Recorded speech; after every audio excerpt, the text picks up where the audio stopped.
नमस्कार, मैं योगेश कुमार। छठ पर्व के त्यौहार के बारे में आप सभी लोग सुने होंगे और देखे भी होंगे, लेकिन लोगों का ज़्यादातर मान्यता ये है कि छठ पर्व सिर्फ उत्तर प्रदेश, बिहार और झारखंड तक ही सीमित है। लेकिन हमारे पीछे ये जो भीड़ दिखाई दे रही है, ये छठ घाट पे ही ये भीड़ है। यहाँ अर्घा देने का ये समय है और प्रातःकाल माताएं हमारी उठ के अपने आस्था के साथ इस छठ घाट पे आती हैं और अर्घा देती हैं। अर्घा देने के बाद यहाँ का छठ पर्व का त्यौहार जो होता है वो संपन्न होता है। लेकिन आज हम गुजरात में मौजूद हैं और गुजरात के पंचमहल ज़िले में मौजूद हैं और ये ज़िला जनजातीय क्षेत्रों के लिए सबसे ज़्यादा फेमस है। यहाँ जनजातीय समुदाय के लोग रहते हैं। लेकिन हमारे पीछे का जो भीड़ है, ये कोई गुजरात, ये कोई झारखंड, बिहार या उत्तर प्रदेश नहीं है, बल्कि गुजरात है। और यहाँ के स्थानीय लोग भी, या ये कहिए कि दूर दरार से चल के जो यहाँ पे गुजरात में लोग आए हुए हैं रोज़गार के लिए, उनकी घरों की माताएं इस पर्व को कितने धूमधाम से मना रहे हैं, ये इस घाट पे मौजूद लोगों से आप देख सकते हैं। तो चलिए हम बात करते हैं यहाँ के कुछ मौजूद लोगों से और जानते हैं कि छठ को लेके, छठ पर्व को लेके उनकी क्या प्रतिक्रिया है। सबसे पहले हम आपसे ये जानेंगे कि आपका नाम क्या है। हमारा नाम गोविंद गुप्ता है। और आप कहाँ से रहने वाले हैं।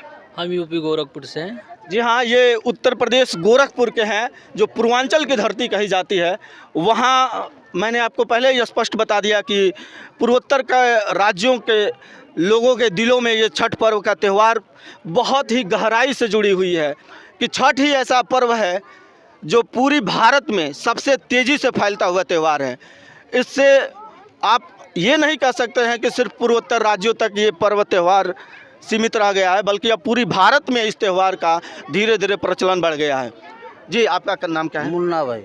कहाँ से आप हैं। गोरखपुर। गोरखपुर से ये भी हैं। जी हाँ, आपका नाम। मनोज भाई। और कहाँ से आप। गोरखपुर। गोरखपुर से। चाचा, आप कहाँ से। मेरा नाम AR मिश्रा है जी। मैं गोंडा जिला से हूँ जी। ये बिहारियों का जो हमारा ये पर्व है, जी जी जी, एक ऐसा पर्व है कि ढलते हुए सूरज की पूजा की जाती है यहाँ पर। जी जी जी। पूरी दुनिया में उगते सूरज का पूजा तो सब लोग करता है, लेकिन ढलते हुए सूरज का और उगते हुए, मतलब कि अस्त में भी और व्यस्त में भी, दोनों में इसकी पूजा किया जाता है। जब सूर्य उगता है तब और सूर्य अस्त होता है तब। बहुत बड़ी बात आज इन्होंने दिया, हमसे बहुत ज़्यादा श्रेष्ठ हैं। और श्रेष्ठ के नाते जो इन्होंने ज्ञान दिया कि एक मानने वाली बात यह है कि पूरी दुनिया उगते हुए सूर्य की पूजा करती है, लेकिन छठ पर्व एक ऐसा पर्व है जो ये बताती है कि जिसका अंत होता है उसका सूर्योदय भी होता है, यानी शुरुआत भी होती है। लोगों का मान्यता ये है कि हर चीज़ों की जिसकी शुरुआत होती है उसका अंत होता है, लेकिन छठ पर्व एक ऐसा त्यौहार है जिसकी मान्यता है कि हमारी माताएं जो हैं उनकी दृढ़ शक्ति ये बताती है कि जिसका अंत होता है उसकी शुरुआत निश्चित है। चाहे तप के साथ हो, चाहे धैर्य के साथ हो, या आस्था के साथ, या मान्यता के साथ हो, लेकिन माताएं हमारी सिद्ध करती हैं कि अपने तपों से, अपने तपस्या से अपने पुत्र के लिए कितना बड़ा त्याग किया जाता है। तो इस त्यौहार के बारे में आप कुछ बताएंगे। बताइए। आप बताइए। बोल दो भाई। बहुत बड़ा ये ऐसा पर्व है कि माताएं बहनों को बहुत गर्व होता है। हमको घर के अंदर जो है सब कुछ त्याग करके, भोजन पानी सब ध्यान दे करके इस पर्व को करती हैं। रात को चारपाई छोड़ के वहाँ ज़मीन पर सोती हैं, चाहे ठंडी इतना हो या कुछ भी हो। 24 घंटा पानी भी नहीं पीती हैं। इसलिए हम सलूट करते हैं उनको।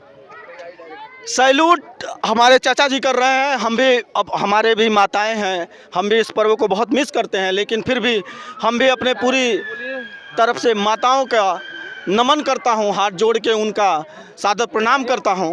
इस त्यौहार से आप जैसे पूर्वोत्तर के आप भी हैं और गुजरात में हम लोग सभी हैं, यहाँ मौजूद हैं, आप कितना मिस कर रहे हैं अपने यहाँ के लोगों को, अपने यहाँ का छठ घाट को, और यहाँ में क्या अंतर मिला आपको। देखिए, जो भी यूपी और बिहार से लोग हैं जी, वो ये छठ पर्व अपने घर पे में मनाते हैं, लेकिन कुछ ऐसी मजबूरियां हैं जिसके वजह से वो घर नहीं जा पा रहे हैं। इसके वजह से जहाँ जहाँ भी आपको यूपी और बिहार के लोग मिलेंगे, वो जहाँ पे मौजूद हैं वहीं पे करते हैं और हर्षोल्लास के साथ करते हैं। ये छठ पर्व जो है ये माता अपने पुत्र के लिए करती है, दीर्घायु के लिए करती है कि अपने पुत्र पे कोई भी बला ना आए, अच्छे से उनका जीवन यापन हो। चाचा जी, मैं आपसे ये जानना चाहूँगा कि यहाँ जो व्यवस्था बनी हुई है उसके व्यवस्थापक आप लोग हैं यहाँ के, या फिर यहाँ की गुजरात की प्रशासन, या फिर ये कहें कि यहाँ के स्थानीय लोगों ने किया? प्रशासन को नहीं, अपने सब लोग जाते हैं, हम लोग सब मेहनत करते यहाँ हैं। कमेटी कोई है, कोई कमेटी कमेटी है अपना है, साफ मान सफाई लीजिए करती है। सर सफाई अपने खुद हम लोग कराते हैं जाने। चाचा जी ने जैसा बताया कि यहाँ के आपसी लोग मिल के इस पर्व का जो समापन किया जाता है और जो व्यवस्था है वो व्यवस्थापक के रूप में यहाँ के प्रशासन कुछ नहीं करती है, बल्कि लोगों का खुद का एक आपसी कमेटी है, वो कमेटी सारा इस प्रोग्राम को संचालित करती है। और इतना आप देख सकते हैं कि पीछे की तरफ काफ़ी धूमधाम के लिए डीजे लगा हुआ है और यहाँ जो भी व्यवस्थाएं हैं इनके स्थानीय लोगों के वजह से है और यहाँ के लोगों के वजह से है। मैं आपको छठ पर्व के बारे में बता दूं कि यहाँ जो मौजूद लोग हैं वो इस तरह का एक छोटा सा कोई मंदिर नहीं होता है, लेकिन इस तरह से स्थापना किया जाता है। और हमारे अगर भोजपुरी में बोले तो या बिहारी में बोले तो इसको ऊख बोलते हैं हमारे यहाँ के भाषा में, लेकिन यहाँ के लोग ईख के नाम से जानते हैं इसको। ये ईख है और माताएं उस पे ऊपर कुछ कोर साड़ियाँ रखती हैं। कोर साड़ियाँ का मतलब ये होता है कि नई साड़ियाँ रखा जाता है।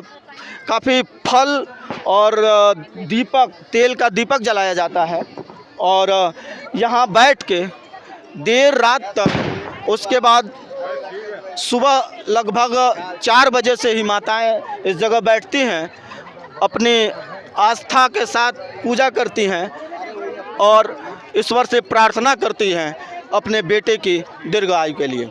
36 घंटे के व्रत, निर्जल व्रत रहने के बाद जब सुबह सुबह सूर्य की उपासना यानी सूर्य उदय होता है तो सूर्य के अर्घा देने के बाद यहाँ माताएं बहनें मुंह में कुछ भी डालती हैं, यानी चाय या फिर कुछ नाश्ता करके इस व्रत को तोड़ती हैं और अपने पुत्र की लंबी आयु के लिए सूर्य भगवान से प्रार्थना करती हैं और ये कहती हैं कि सूर्य भगवान हमारे पुत्र को अपने तरह तेजस्वी बनाएं और हमारे पुत्र को हमेशा रक्षा करें।